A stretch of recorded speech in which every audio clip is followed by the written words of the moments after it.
ဒါက Vivo City ကိုတွဲညဘက်ထိနေလို့တည်မြင်ခွင့်ကိုတွေ့ရတာပေါ့နော်ပုံမှန်ဆိုရင်ဒီမှာညဘက်ထိမရှိဘူးတခြားနေရာမှာရှိနေရများရယ်ကွာ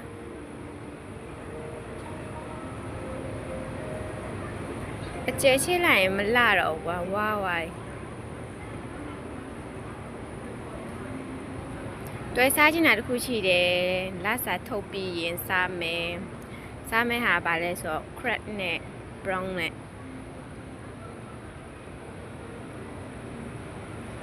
ပြမယ်အဲ့ဒီဆိုင်ကဒီမှာ Vivo City 3လွှာမှာပဲကွာ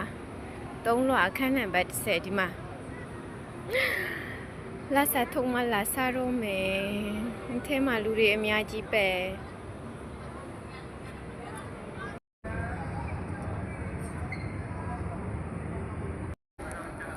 ဒီမှာကြည့်ပါမီးလေးတွေလာပါတယ်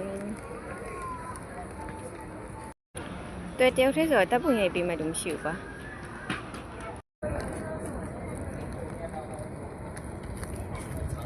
ဒီမှာကြည့်လာနေရပဲတွေ့တယောက်တည်းဆိုတော့တွေ့တပ်ပုံရိုက်ပေးမှတော့မရှိဘူးကွယ်